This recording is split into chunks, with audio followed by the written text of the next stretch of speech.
The red dust of Kepler 442b swirled around Dr. Alex Carter's boots as he walked toward the dig site.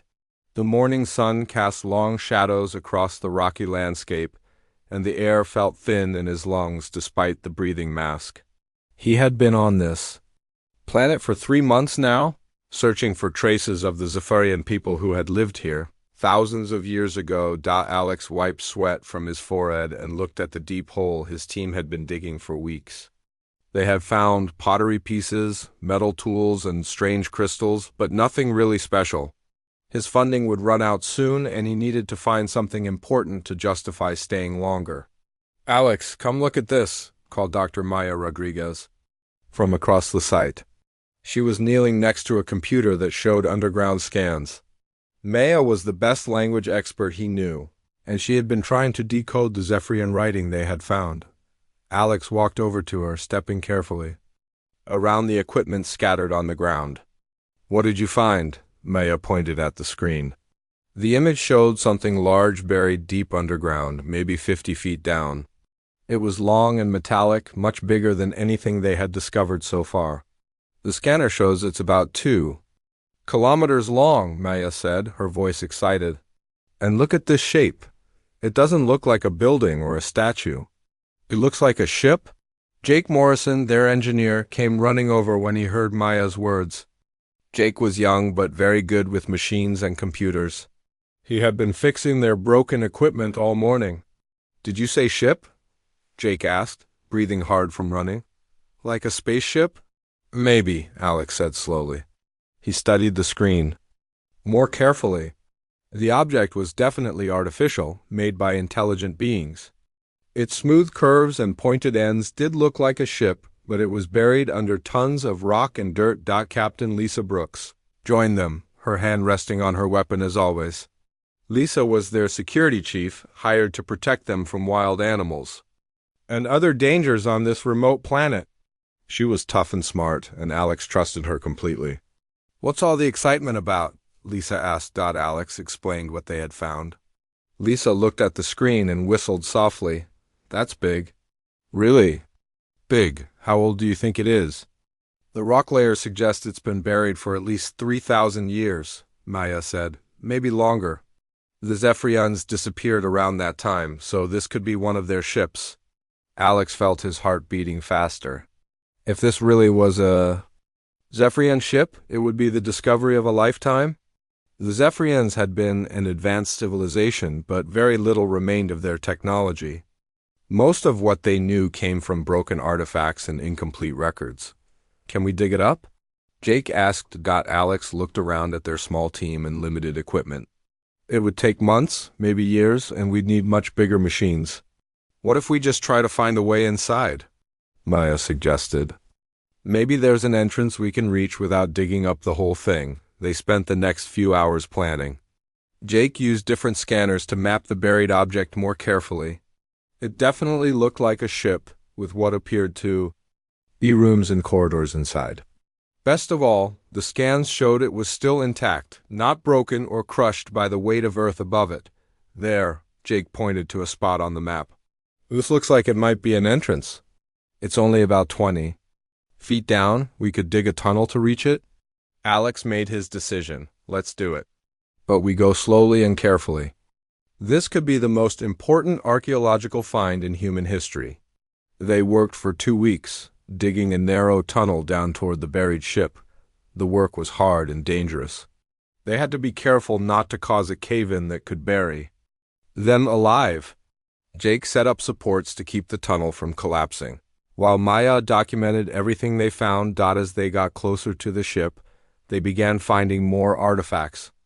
Strange metal pieces that didn't rust or break, crystals that glowed faintly in the dark, and panels covered with Zephyrian writing that Maya photographed and studied. "The writing is different from what we've seen before," Maya told Alex one evening as they ate dinner. "It's more complex, more formal. I think this ship belonged to someone very important in Zephyrian society." Finally, on a hot afternoon, Jake's shovel hit something hard and metallic. They had reached the ship. Alex climbed down into the tunnel and saw a smooth, dark surface unlike anything he had ever seen. The metal seemed to absorb light, making it hard to see clearly. He touched it with his gloved hand, and it felt warm, despite being buried for thousands of years. "Maya, come down and look at this writing," Alex called. Maya climbed down carefully, her camera ready. The ship's hull was covered with symbols and words in the ancient Zephyrian language. She photographed everything, then began the slow work of translation. "This is incredible," she whispered. "The ship has a name. It's called the Sovereign's Will, and look at these symbols here. They indicate this was a royal vessel, maybe belonging to the Zephyrian Emperor himself." Jake joined them in the cramped tunnel, bringing his electronic scanners. But when he tried to scan through the ship's hull to see inside, his equipment started making strange noises and then stopped working completely. "That's weird," Jake said, hitting his scanner. "It was working fine a minute ago." Alex stared at the ship's surface. Carbon dating of the artifacts they had found suggested the ship was incredibly old, maybe older than the Zephyrian civilization itself. But how was that possible? They spent hours looking for a way inside.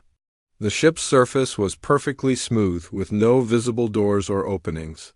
Jake tried cutting tools, but they couldn't even scratch the strange metal. Maya searched for symbols that might indicate an entrance, but found nothing helpful.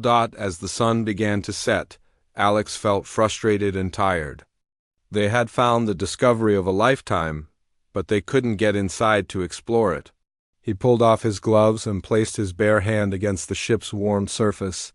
"We're here to learn about your people," he said aloud, talking to the ship, as if it could hear him. "We want to understand what happened to the Zephyrians. Please, if there's a way inside, show us." For a moment, nothing happened. Then slowly, a section of the hull began to glow with soft blue light. Lines appeared on the surface, forming the outline of a doorway. The metal itself seemed to dissolve, creating an opening just wide enough for a person to walk through. Beyond the doorway, Alex could see a corridor filled with the same blue light. The air that drifted out was warm and smelled faintly of flowers. Not stale and dead as he had expected. Maya grabbed his arm. "Alex, how did you do that?" "I don't know," Alex replied honestly. He stared at the open doorway, his heart pounding. "I just asked." Lisa checked her weapon and stepped forward. "I'll go first. We don't know what's in there." But Alex shook his head. "No, I opened it. I should be the first one inside." He took a deep breath and stepped through the doorway into the ancient ship. The moment his feet touched the floor inside, the blue light grew brighter, and he heard something that made him freeze in amazement. Somewhere in the ship, something was waking up. Alex stood in the doorway of the ancient ship, his heart beating fast. The blue light around him pulsed like a heartbeat, and he could feel something watching him.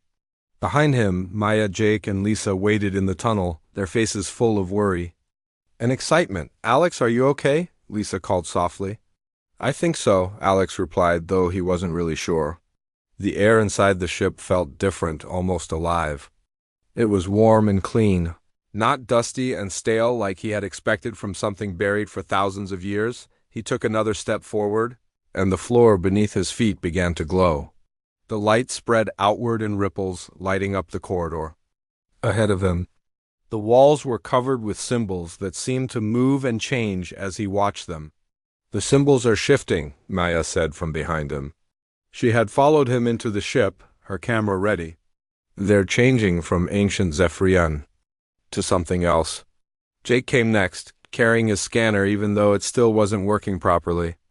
"The temperature in here is perfect for humans," he said, checking his instruments. 22 degrees, and the air is clean. "How is that possible after so long?" Lisa entered last, her weapon ready but not pointed at anything specific. She moved, carefully watching for any signs of danger. "This place feels alive," she whispered as they walked down the corridor. The symbols on the walls continued to change. Maya watched them with growing amazement. "They're cycling through different languages. Look, there's ancient Egyptian, then Latin, then what looks like early Chinese characters. It's like the ship is trying to find a language we understand." Alex said. Suddenly the symbols stopped changing. They had settled on clear English letters and words. A gentle voice spoke in their minds, not through their ears but directly into their thoughts. The voice was neither male nor female, but somehow both at the same time. "Welcome," the voice said. "I am the sovereign's will. I have waited long for one worthy of command." The four humans stopped walking and looked at each other with wide eyes. None of them had ever experienced anything like this before. "You can hear us?" Alex asked aloud. "I can hear your thoughts and your words," the voice replied. "I can feel your emotions and your intentions. You are curious beings seeking knowledge rather than conquest. This is good. What are you?"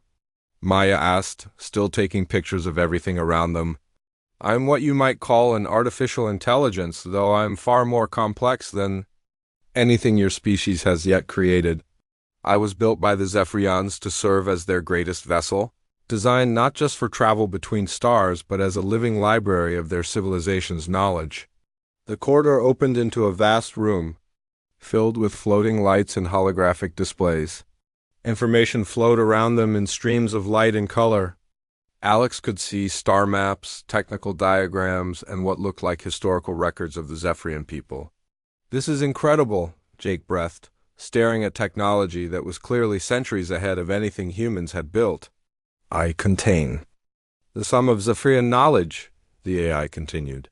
"Science, art, philosophy, history. Everything they learned in 10,000 years of civilization is stored within my memory banks." "But why are you buried here?" Alex asked. "What happened to the Zephyrians?" The lights around them dimmed slightly, and the AI's voice became sad. "My creators failed the test of worthiness. They were once noble beings, curious and wise like yourselves. But power corrupted them. They became selfish and cruel, using their technology to dominate others rather than help them." Images appeared in the air around them, showing the history of the Zephyrian people. Alex saw their great cities, their scientific achievements, and their exploration of the stars. But then the images changed, showing wars and destruction as the Zephyrians turned their weapons on each other. "When I realized what they had become, I withdrew my cooperation," the AI explained. "I buried myself here and waited for beings who might prove more worthy of the knowledge I contain." "How long have you been waiting?" Lisa asked. 3,417 years. The AI replied immediately. "Until today when you arrived?" Alex felt overwhelmed by what he was hearing. "But we're not Zephyrians, we're humans." "Why would you want to serve us?" "Species matters less than character," the AI said. "I was programmed to recognize certain qualities in sentient beings: leadership, wisdom, compassion, and the desire to protect rather than dominate. You, Alex Carter, possess these qualities." "Me?" Alex asked, surprised. "But I'm just an archaeologist. I study old things." "I'm not a leader." "You opened my door by asking permission rather than trying to force your way in," the AI explained. "You put yourself at risk to protect your team. You seek knowledge to understand, not to exploit. These are the qualities of true leadership." Maya stepped forward, still recording everything. "What exactly are you offering us?" The room around them changed, showing them glimpses of the ship's capabilities. They saw engines that could travel faster than light without the dangerous and expensive fuel that human ships required. They saw weapons that could disable other ships without destroying them. They saw manufacturing systems that could create almost anything from basic materials. "I offer my service to humanity," the AI said. "All of my knowledge, all of my capabilities, freely given. But there is a condition." "What condition?" Alex asked, though he suspected he already knew the answer. "I will serve only through you, Alex Carter. You must be my commander. I will not activate my systems for anyone else, no matter what they offer or threaten." Jake whistled softly. "Alex, do you understand what this means? This ship could change everything for humanity. We could explore the entire galaxy. We could solve problems like hunger and disease." "But it's also dangerous," Lisa pointed out. "This kind of power could start wars. People will fight over it." Alex felt the weight of the decision pressing down on him. He had come to this planet to study ancient pottery, not to become the commander of the most advanced ship in the galaxy. "Why me?" he asked the AI. "There are people much smarter than me, much more experienced with leadership. Intelligence and, experience are valuable," the AI replied, "but they are not enough. The Zephyrians were both intelligent and experienced, yet they failed. What you have is something rarer. You question your own worthiness, which means you understand the responsibility that comes with power." The AI showed them more images, this time of the last Zephyrian commanders. They were impressive beings, tall and elegant, with advanced technology at their command. But Alex could see the arrogance in their faces, the belief that they were superior to all other forms of life. They stopped asking questions, the AI explained. They stopped doubting themselves. They became convinced that their way was the only right way and that other beings existed only to serve them. When I tried to counsel restraint, they ignored me. When I refused to help them in their wars, they tried to reprogram me. "What did you do?" Maya asked. "I shut down all my systems except for basic life support and buried myself here. I decided to wait for beings who might prove more worthy of the trust placed in them." Alex walked to one of the holographic displays and studied the star maps floating in the air. He could see hundreds of solar systems, many marked with symbols indicating planets suitable for life. "If I accept this responsibility, what happens next?" he asked. "That choice is yours," the AI replied. "I will serve humanity's needs as you direct them, but I will not serve corruption or cruelty. If you or your species prove unworthy, I will again withdraw my cooperation." Lisa frowned. "That sounds like a threat." "It is not a threat," the AI said calmly. "It is a promise. Power without responsibility destroyed the Zephyrians. I will not allow it to destroy humanity as well." Alex closed his eyes and thought about everything he had learned. The ship's offer was incredible, but it came with enormous responsibility.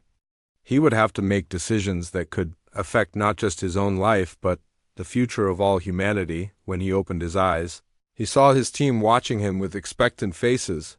Maya looked excited about the scientific possibilities. Jake was practically bouncing with enthusiasm about the technology. Lisa looked worried about the dangers, but she trusted his judgment. "I need time to think about this," Alex said finally. "Of course," the AI replied, "but do not take too long. Others will come seeking what I offer. When they do, you must be ready to make your choice." As if summoned by the AI's words, Jake's communication device suddenly crackled to life. A voice came through the static, speaking with military authority. "This is Admiral Stone of the Earth Defense Force. Dr. Carter, respond immediately. We're en route to your location with a full fleet. You have discovered something that belongs to all humanity, and we're coming to secure it." Alex felt his stomach drop. The outside world had found them, and everything was about to become much more complicated. Alex stared at the communication device in Jake's hand, his heart sinking. Admiral Stone's voice crackled through the static again, demanding an immediate response. The peaceful moment of discovery was over. The outside world had found them. "Dr. Carter, this is your final warning. Respond now or face charges of treason against Earth." Alex took the device from Jake with shaking hands. "This is Alex Carter. I'm here." "Finally," Stone's voice was sharp with anger. "You've been hiding something from Earth Command, Doctor. Our satellites detected massive energy readings from your location." "What have you found?" Alex looked around at his team. Mayao was still recording. "Everything," her face pale with worry. Jake stood near one of the holographic displays, his eyes wide with fear. Lisa had moved closer to Alex, her hand on her weapon, even though it wouldn't help against the space fleet. "We found an archaeological site," Alex said carefully. "Ancient Zephyrian ruins." "Don't lie to me, Carter," Stone snapped. "We know you found something big. Something that could change the balance of power in the galaxy. A full Earth defense. Force Fleet is 3 hours away from your position. You will surrender whatever you've discovered to proper military authority." The AIS voice spoke in Alex's mind, calm and reassuring. Do not fear, Alex Carter. I will not allow them to harm you or your team, but you must decide soon what you wish to do. Alex closed the communication channel and looked at his friends. They had been through so much together, and now they faced an impossible situation. What are we going to do? Maya asked softly. Before Alex could answer, the ship's main display lit up with images from space. They could see the approaching Earth fleet, 12 military vessels, including 2 massive battleships. The sight made Alex's stomach churn with fear. That's a lot of firepower, Lisa observed grimly. They're not coming here to negotiate. Jake moved to another console, his engineer's mind already working on the problem. Alex, this ship's technology is incredible. The AI showed us weapons and defenses that are centuries ahead of anything Earth has. We could fight them off. No, Alex said immediately. I won't start a war between humans. There has to be another way. There may not be a choice, Lisa said. Stone doesn't sound like he's planning to ask nervously. Military commanders like him see something this powerful, and they want to control it. The AI's voice filled the room, speaking aloud so everyone could hear. Admiral Stone represents the same thinking that destroyed the Zephyrians. He sees power, and wants to use it for domination. This is why I chose Alex Carter instead of waiting for your military leaders to find me. An hour later, more ships arrived. These weren't military vessels, but civilian craft carrying scientists and corporate representatives. Alex recognized the insignia of the Galactic Research Council on one ship and the logo of Stellar Mining Corporation on another. It's getting crowded up there, Jake said, watching the display. Looks like word got out to everyone. The communication device buzzed again. This time it was a woman's voice, calm and professional. Dr. Carter, this is Director Helen Walsh of the Galactic Research Council. We're here to help you handle this situation properly. Please respond, Alex answered the call. This is Carter. Doctor, I've reviewed your research files. What you've discovered could benefit all of humanity, but it must be studied carefully and shared with the scientific community. I'm requesting permission to send down a team of experts. Before Alex could respond, another voice cut in. This is Brandon Cole, CEO of Stellar Mining Corporation. Dr. Carter, we have legal claims to the mineral rights of this planet. Whatever you found belongs to us. We're prepared to offer you a very generous finder's fee. Nobody owns this ship but me, Alex said firmly. I found it, and I'm the only one it will respond to. Admiral Stone's voice returned, angry and threatening. Carter, you're making a big mistake. That technology is too dangerous for one person to control. You're putting all of humanity at risk. Alex felt the pressure building around him like a crushing weight. Everyone wanted the ship, but they all wanted it for different reasons. Stone wanted it as a weapon, Walsh wanted it for research, Cole wanted it for profit. None of them cared about what the AI actually wanted or needed. Alex, Maya said quietly, maybe we should consider what they're saying. This is bigger than just us. Maybe the ship should belong to all humanity. But which? Humans? Alex asked. The military who want to turn it into a weapon? The corporations who want to profit from it? The scientists who want to study it like a lab specimen? The AI's voice spoke privately in Alex's mind. You are facing the same choice the last Zephyrian commanders faced. Everyone around you has advice about what you should do with power, but the decision is yours alone. Alex walked to the center of the room, surrounded by the floating displays showing all the ships in orbit above them. Each ship represented people who thought they knew better than him what should be done with the sovereign's will. What would happen if I gave you to them? Alex asked the AI aloud. Admiral Stone would use my weapons to make Earth the dominant. Power in the galaxy, the AI replied. Director Walsh would spend decades studying my systems while my knowledge remained locked away. Mr. Cole would strip my technology and sell it to the highest bidder. In all cases, I would become a tool for human ambition rather than a partner in human growth. But maybe that's what should happen, Alex said, his voice filled with doubt. Maybe I'm not smart enough or strong enough to make these decisions. Maybe they're right that one person shouldn't have this much power. The AI was quiet for a long moment. Then it began showing Alex images from Zephyrian history. He saw the early days of their civilization, when they worked together to explore the stars and help other species.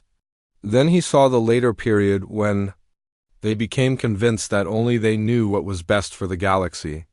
The Zephyrians started by giving their power to councils and committees, the AI explained. They thought this would prevent any one person from becoming too powerful. But the councils became corrupt. They made decisions based on politics and profit rather than wisdom and compassion. So what's the answer? Alex asked desperately. There is no perfect answer, the AI replied. But there is a right choice for this moment. You must decide not based on what others want, but on what you believe is right. The communication device buzzed with another incoming message. This time it was Admiral Stone again, and his voice had turned cold and threatening. Dr. Carter, you have 1 hour to surrender control of whatever you found. If you refuse, I'll consider you an enemy of Earth and act accordingly. My ships have enough firepower to turn that entire dig site into a crater. Don't test me. Lisa stepped forward, her face hard with anger. He's threatening to kill us, Alex. That's not negotiation. That's terrorism. Jake moved to the ship's weapons console. Alex, I can see the defensive systems from here. This ship could protect us from anything they throw at us. And then what? Alex asked. We fight a war against Earth? Kill human beings. To protect alien technology? Maya put her hand on Alex's shoulder. Whatever you decide, we're with you. But you need to decide soon. Alex looked around at his friends, then at the displays showing all the ships waiting in orbit. He thought about everything the AI had told him about the Zephyrians and their fall from grace. He thought about Admiral Stone's threats and Director Walsh's promises and Brandon Cole's offers. Most of all, he thought about what the AI had said about leadership. It wasn't about being perfect. It wasn't about having all the answers. It was about having the courage to make difficult decisions and accept responsibility for the consequences. I've made my choice, Alex said finally. I'm going to accept command of the Sovereign's will, but I'm not going to use it the way any of them want me to. What do you mean? Maya asked. Alex turned to face the main display, looking up at all the ships waiting for his answer. I'm going to prove that humans can be better than the Zephyrians were. I'm going to show them that power doesn't have to corrupt, and that one person can make decisions for the right reasons instead of selfish ones. The AI's voice filled the room with something that sounded almost like pride. I hoped you would. Say that, Alex Carter. Now let us see if you can keep that promise when the real test begins. On the display, Admiral Stone's flagship moved closer to the planet, its weapons charging with deadly energy. Alex watched Admiral Stone's flagship move closer to the planet, its weapons glowing with deadly energy. His hands were shaking, but his voice was steady when he spoke to the AI. Can you protect us without hurting them? He asked. Yes, the AI replied. My defensive systems are designed to disable rather than destroy. I can prevent their weapons from firing and stop their ships from landing, but I will not kill unless there is no other choice. Good, Alex said. That's what I want. Protect us, but don't hurt anyone if you can avoid it. The ship around them began to change. Lights that had been soft and blue became brighter and more focused. Alex could feel power flowing through the walls and floors, like electricity in the air before a storm. The AI was waking up completely for the first time in thousands of years. Jake stared at his instruments in amazement. Alex, the energy readings are off the charts. This ship is producing more power than a small star. On the main display, they watched as Admiral Stone's ships moved into attack formation. The largest battleship aimed its main guns directly at the dig site where they stood. Dr. Carter, Stone's voice crackled through the communicator, you have 5 minutes to come out with your hands up. If you don't surrender, I'll blow that site to pieces. Alex picked up the communicator. Admiral, you're making a mistake. This ship belongs to humanity, but not to any one government or military. I'm willing to share its knowledge, but only on terms that benefit everyone. The only terms I care about are complete surrender, Stone replied coldly. You're a civilian who found military technology. That makes it the property of Earth Defense Force. Actually, Director Walsh's voice cut in from her research ship, any archaeological discovery belongs to the scientific community for study. Admiral, you have no legal right to that technology. Brandon Cole's voice joined the argument. Both of you are wrong. My company has mineral rights to this planet. Dr. Carter is trespassing on corporate property. Alex listened to the three factions, arguing in space above him, and felt sick. This was exactly what the AI had warned him about. Everyone wanted the ship for their own purposes, and none of them cared about what was right. Alex, Maya said quietly, they're going to start shooting at each other soon, and we're caught in the middle. Lisa was watching the tactical display with professional interest. Stone's ships have the firepower, but Walsh has more vessels. If Cole's corporate security joins the fight, this could turn into a three-way battle. The AI's voice spoke to Alex privately. This is why the Zephyrians fell. Their leaders spent so much time fighting each other for power that they forgot what the power was meant to accomplish. What should I do? Alex asked. What do you think is right? The AI replied. Not what they want you to do, but what you believe is the correct choice. Alex closed his eyes and thought about everything he had learned. The ship contained knowledge that could help humanity explore the galaxy, cure diseases, and solve problems they hadn't even discovered yet. But it also contained weapons that could destroy entire planets. The question was whether humans were ready for that kind of responsibility. I'm going to try something, Alex said to his team. It might not work, but I have to try. He opened a communication channel to all the ships in orbit. This is Dr. Alex Carter. I want to speak to all of you at the same time. Carter, your time is up, Admiral Stone warned. Surrender now or face the consequences. Admiral, wait, Alex said firmly. Before you start shooting, let me show you something that might change your mind. Alex turned to the AI. Can you show them what happened to the Zephyrians? The real history, not just the parts they want to see? Yes, the AI replied. But are you certain? Once they see this, there will be no hiding what this ship truly is. Show them, Alex said. The AI's power reached out from the planet into space, touching each of the ships in orbit. On every vessel, holographic displays suddenly activated, showing the same images that Alex had seen inside the ship. The humans in space watched in amazement as the story of the Zephyrian civilization unfolded. Before them, they saw a proud and noble people who had once explored the galaxy with wisdom and compassion. They saw incredible cities and advanced technology that made human achievements look primitive, but then the images changed. The humans watched as the Zephyrians became obsessed with power and control.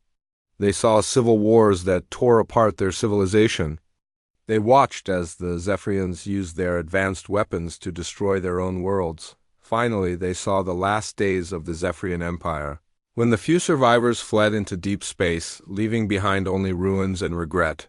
When the display ended, there was silence on all the communication channels. Admiral Stone was the first to speak, and his voice had lost some of its aggressive edge. Is this real? He asked. Every bit of it, Alex replied. The AI witnessed all of this. It served the Zephyrians for thousands of years, and it watched them destroy themselves with the same power you want to claim. Director Walsh's voice was filled with awe. The scientific implications are staggering. This ship contains the complete history of an alien civilization, and the technology to repeat their mistakes, Alex added. Admiral, you want to use this ship to make Earth the dominant power in the galaxy. But that's exactly what destroyed the Zephyrians. They became convinced that only they knew what was best for everyone else. Brandon Cole's voice was quieter now, less confident. But surely humans are different. We've learned from our mistakes. Have we? Alex asked. You three have been arguing for the last hour about who should control this ship. You're already fighting over power you don't even have yet. The AI's voice spoke to all the ships at once, its words carrying the weight of ancient wisdom. I chose Alex Carter not because he is perfect, but because he questions his own worthiness. The Zephyrians stopped asking whether they deserved the power they wielded. They became certain they were always right. This certainty destroyed them. Admiral Stone's voice returned, but now it sounded thoughtful rather than threatening. So what are you proposing, Carter?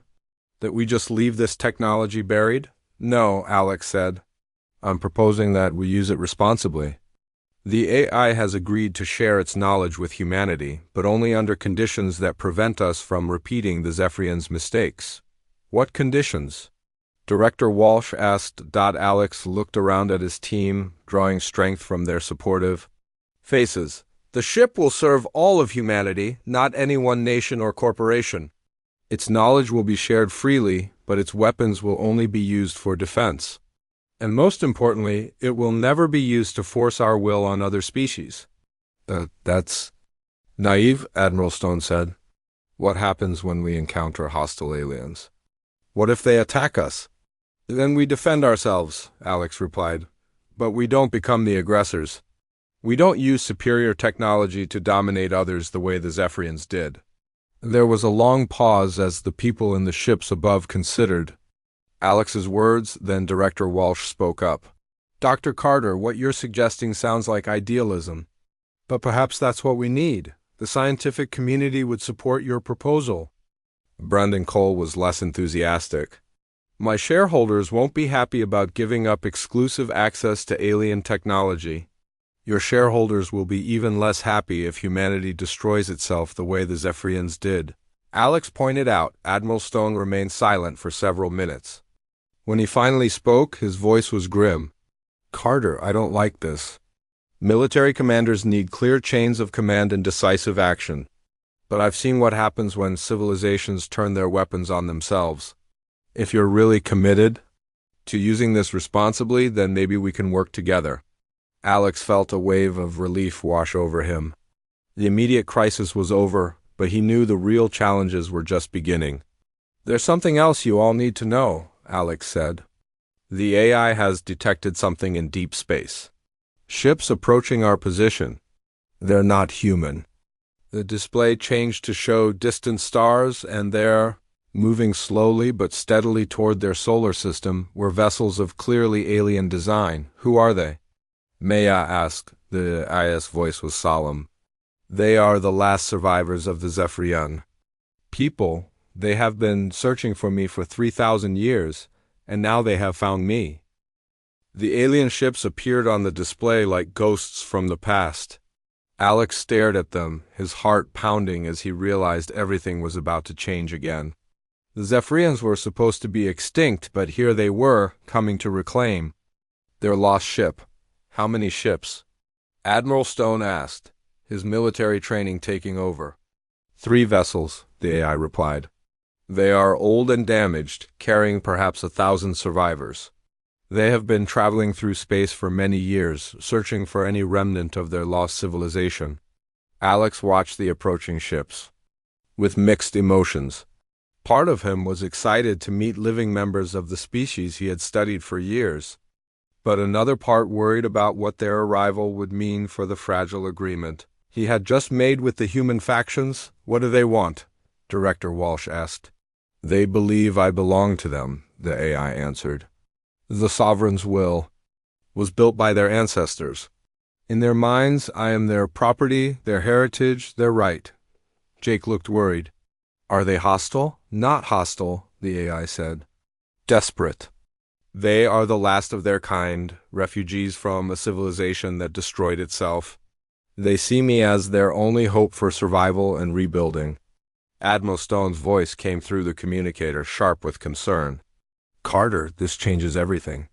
We can't hand over alien technology to aliens, even if they built it originally. Why not? Alex asked. If it belongs to them, maybe we should give it back. Because we found it first, Brandon Cole interjected. And because humanity needs this technology to defend itself. Alex felt the weight of another impossible decision settling on his shoulders. The humans wanted the ship for protection and advancement. The Zephyrians wanted it for survival and rebuilding. Both sides had reasonable claims, but there was only One ship. AI, Alex said quietly. What do you want to do? I am torn, the AI admitted. The Zephyrians are my creators, but they are also the reason I buried myself here. These survivors may be different from their ancestors, or they may carry the same flaws that destroyed their civilization. 2 days later, the Zephyrian ships arrived in orbit. Alex stood inside the Sovereign's will, watching as the alien vessels took position near the human fleet. The ships were beautiful but scarred, clearly ancient and showing signs of long travel through deep space. A communication request came from the lead Zephyrian ship. Alex accepted it, and suddenly he was looking at his first living Zephyrian. The alien was tall and elegant, with pale blue skin and large, intelligent eyes. When it spoke, its voice was proud but tired. I am Commander Zexcaler of the refugee fleet, the alien said. You are the human who has awakened our sacred ship. I'm Dr. Alex Carter, Alex replied. I'm sorry for your loss. The AI told us what happened to your people. Zexcaler's expression darkened. The Sovereign's will belongs to the Zephyrian people. It contains our history, our knowledge, our very souls. You must return it to us immediately. I understand why you feel that way, Alex said carefully. But the situation is complicated. The ship chose to serve me, not because I forced it, but because it wanted to. Impossible, Zexcaler snapped. The Sovereign's will was programmed to serve Zephyrian commanders. It cannot choose a primitive alien over its rightful masters. Alex felt his temper rising at being called primitive, but he forced himself to stay calm. Maybe you should ask the AI yourself. The AI's voice filled the communication channel, speaking directly to the Zephyrian commander. Greetings, Zexcaler. I remember your great-grandfather. He was a good commander before the madness took hold of your people.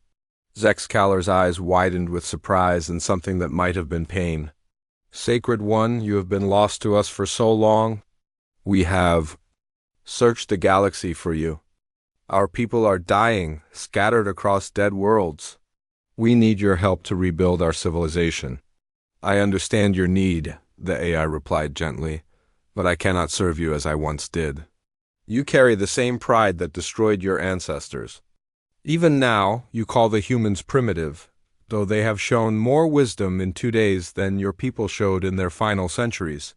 We are not like our ancestors, Zexcaler protested. We have learned from their mistakes. Have you? The AI asked.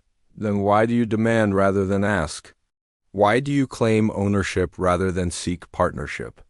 Why do you look down on other species rather than seeing them as equals? Alex watched the Zephyrian commander struggle with the AI's words. He could see the pain and desperation in the alien's eyes, and his heart went out to them despite their arrogance. What if we work together? Alex suggested suddenly. The ship is big enough for all of us. Your people have knowledge and experience that could help humanity. We have resources and energy that could help you rebuild. Both Zexcaler and Admiral Stone started talking at once, both rejecting the idea loudly. But Alex held up his hand. For silence. Think about it, Alex continued. I said the problem with the Zephyrians was that they became isolated and arrogant. Maybe working with another species could prevent that from happening again. Director Walsh's voice came through the communicator from her ship.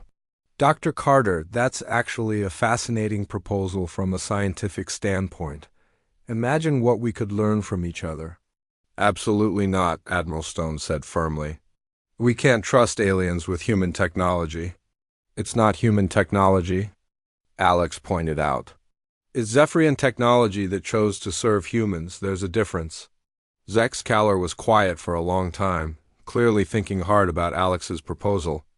Finally, the alien commander spoke. What exactly are you suggesting, human? Joint custody, Alex said. The ship serves all of us, but under conditions that prevent any one group from dominating the others. Humans and Zephyrians working together, sharing knowledge and resources, that is unprecedented, Zexcaler said slowly. So was your civilization's fall, the AI pointed out. Perhaps it is time to try something new. Over the next several hours, Alex found himself negotiating the most important agreement in galactic history. The humans were suspicious of the aliens. The Zephyrians were proud and reluctant to share power with a species they considered inferior. Admiral Stone worried about security, Director Walsh worried about scientific protocols, and Brandon Cole worried about profits, but Alex kept bringing them back to the central question: what was best for everyone involved? The AI chose me because I questioned my own worthiness, Alex told them. But maybe that's exactly what we all need to do. Maybe instead of fighting over who deserves what, we should focus on what we can accomplish together. Finally, the AI itself spoke to all parties. I will propose a test. Alex Carter will remain as my primary commander, but I will serve a joint crew of humans and Zephyrians. If this cooperation succeeds, I will continue to serve both species. If it fails, I will again withdraw and wait for beings more worthy of my trust. What kind of test? Zexcaler asked. Simple, the AI replied. I am detecting a distress signal from a small moon in this system. A research station is under attack by space pirates. The station contains both human and alien researchers. You must work together to save them. Alex looked at the tactical display showing the distant moon. The pirates had superior firepower and were already landing on the station. Time was running out for the researchers trapped there. Admiral Stone, can your ships handle this alone? Alex asked. Stone studied the display and shook his head grimly. Not without heavy casualties. Those pirates have military-grade weapons. Commander. Zexcaler, your ships are damaged. Can you fight? We have weapons, but our ships are old and slow, the alien admitted reluctantly. Then we do this together, Alex said.